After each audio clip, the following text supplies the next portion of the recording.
Allez, salut tout le monde. Aujourd'hui, petite vidéo sur le frelon asiatique. Vous savez très bien, ceux qui me suivent régulièrement, vous savez très bien que je déteste ces bestioles-là.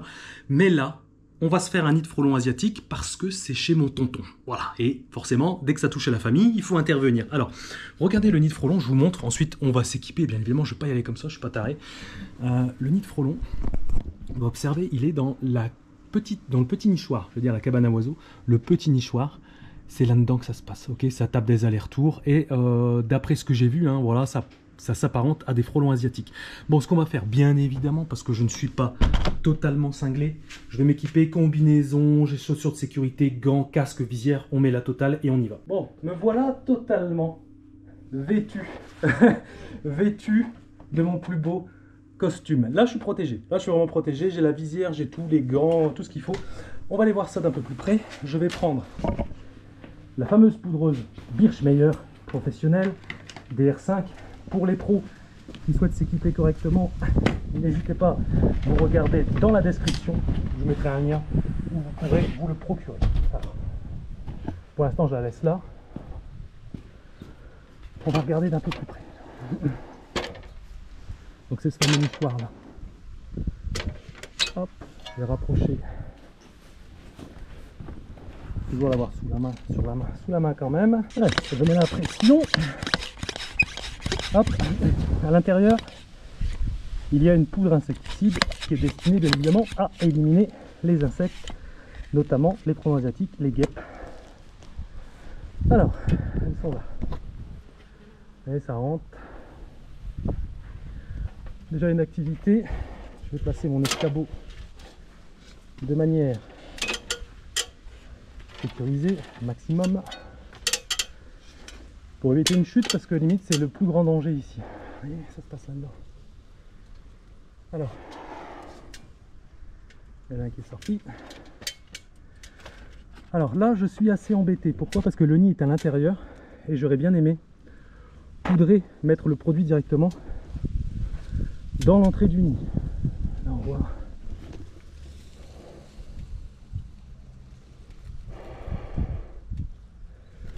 Donc en gros, dans cette situation-là, on peut considérer que l'entrée du nid, au final, c'est l'entrée du nichoir.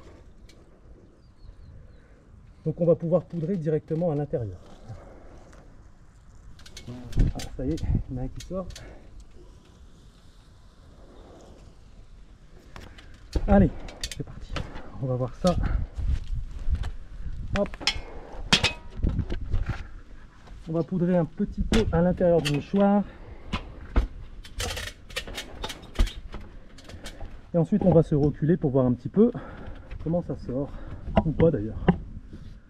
Alors, on va plutôt le mettre. J'en ai déjà un qui me tourne autour, je vais mettre en bas.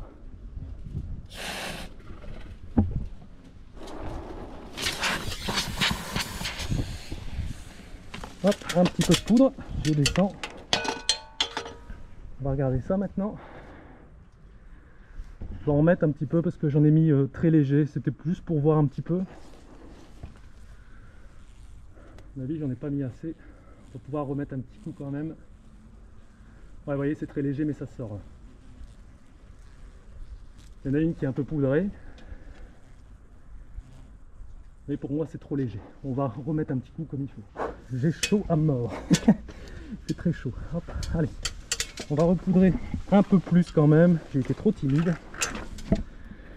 Hop. Allez.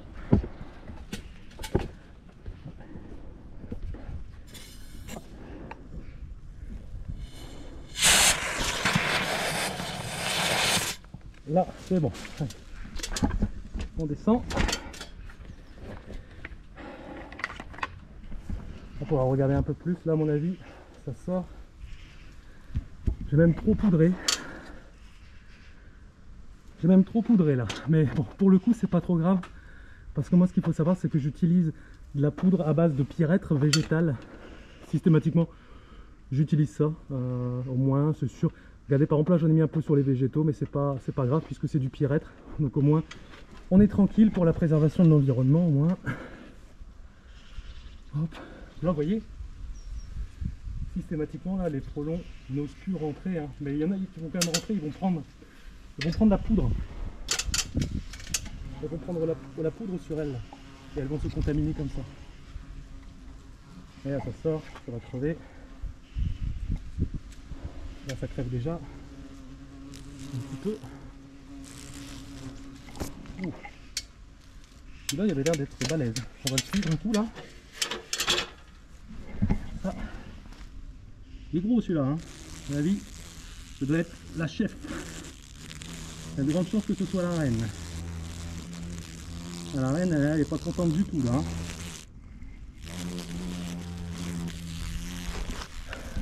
Il fait hyper chaud. Hein. J'ai énormément de respect pour ceux qui font ça vraiment à l'année et surtout dans le sud de la France. Mais les pauvres, vous devez crever de chaud quoi. Là déjà, moi je suis dans le nord. Il fait quoi là il fait 20, 22 degrés. Je suis en sueur déjà. Franchement, chapeau. Ouais, celle-là, elle est mastoc. Par rapport à mon doigt. Hein. On va essayer de voir un petit peu plus à l'intérieur parce qu'on n'a pas accès au nid. Ça me tourne autour, évidemment.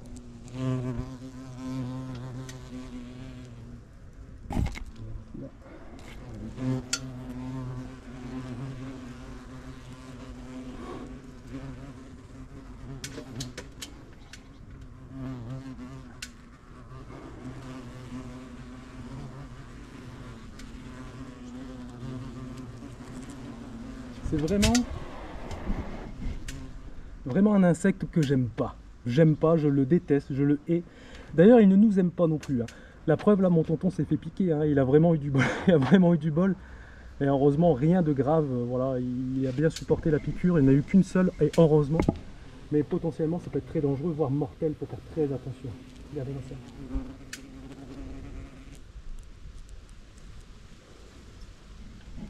Il n'est pas à l'intérieur. Hein.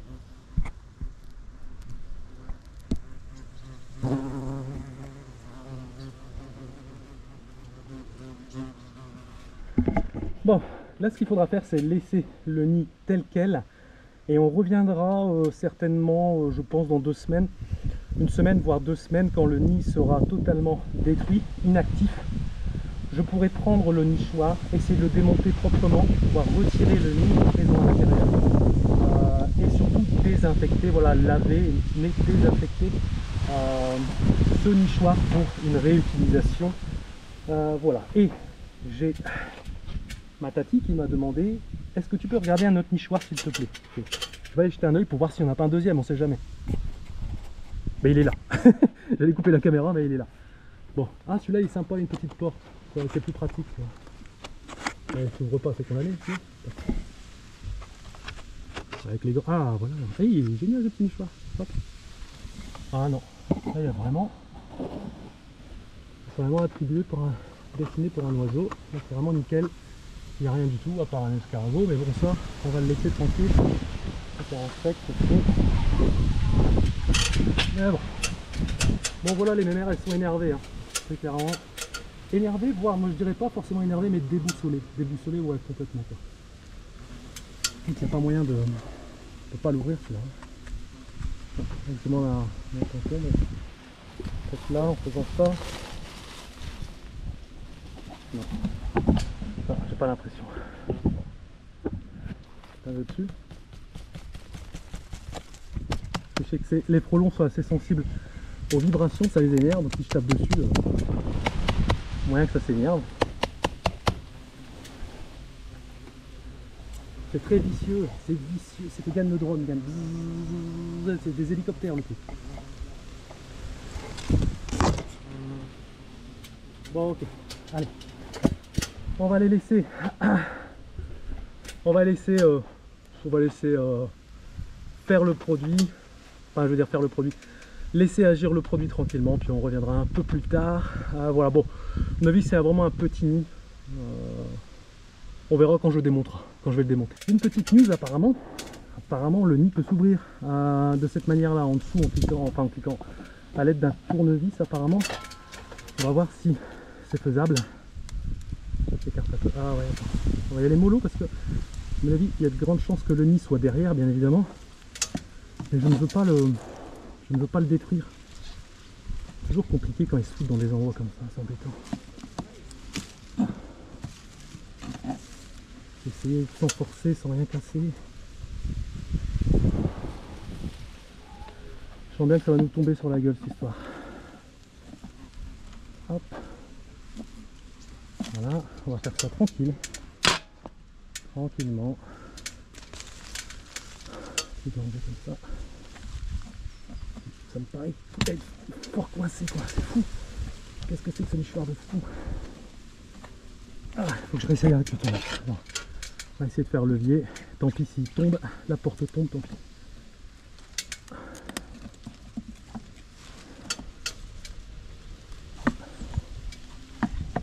Voilà, là, c'est bien ouvert. C'est bien ouvert. On va déjà jeter un œil. Je sais pas si vous voyez quelque chose. Non. Ouais, là.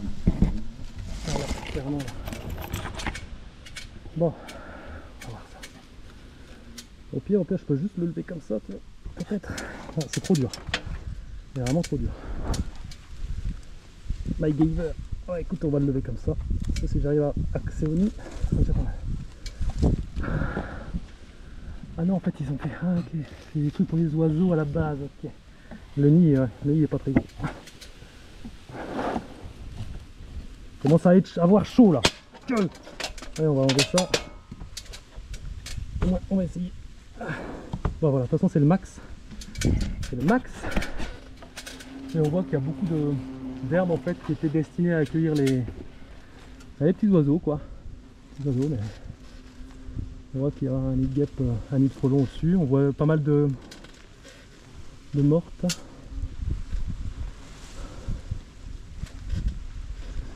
Ça c'est une arbre. C'est notre machin, c'est dégueulasse.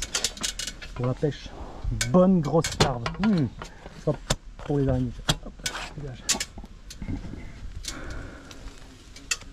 Bon, le nid ne devait pas être bien gros. Hein. On a l'impression qu'il est. Malheureusement, je pense avoir abîmé. Ouais. On va enlever ça, on va peut-être venir avec moi, c'est ce que je veux pas. Mais...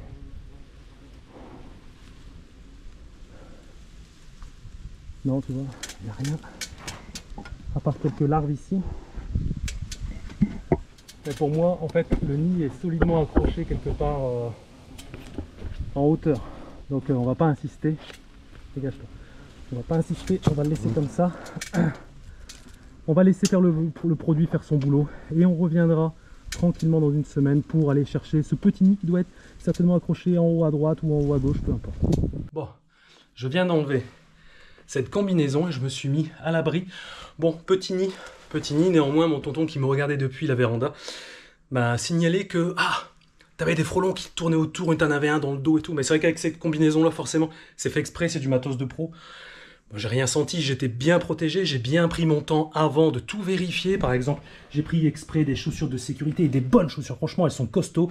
Là ici c'est serré à fond, j'avais tout... Je suis un peu, je vais pas dire une chochotte là-dessus, mais c'est vrai que les insectes comme ça, c'est important de bien se protéger. Comme ça ensuite, quand on monte sur un escabeau, etc., on est beaucoup moins stressé parce que le stress combiné à la précipitation, ça peut amener à des accidents. Et c'est justement ça qu'il faut éviter. Voilà. Et pour les professionnels qui débutent, qui veulent se lancer, bien évidemment, pour faire des guêpes, des frelons, il vous faudra une bonne combinaison. N'hésitez pas à mettre le prix, d'accord, c'est très important. Cherchez pas à comprendre, une combinaison en dessous de 400 €, c'est rare d'en trouver. Mais il faut compter un budget de 400, 500, voire peut-être 600 € pour vraiment une combinaison complète qui fait guêpe et frelon de qualité. Bon après ça s'amortit, je vous le dis, une combinaison vous pouvez la garder 10 ans, si vous faites pas n'importe quoi vous la gardez 10 ans sans problème. Pareil pour la poudreuse, celle-ci c'est vraiment top, tout le monde la connaît, hein. Pour les pros tout le monde la connaît, la marque Birchmeier, donc c'est suisse, ça serait vraiment le top. Vous avez les liens en description ou alors je vous mettrai une petite fiche ici. Pour tout ce qui est poudre, donc là c'est du Pierrette, mais sachez aussi qu'il y a aussi sous forme d'insecticides, biocides, donc là on a du poudre à guêpe, des sacs Vespa aussi c'est pas mal, l'Avidust aussi qui est pas mal.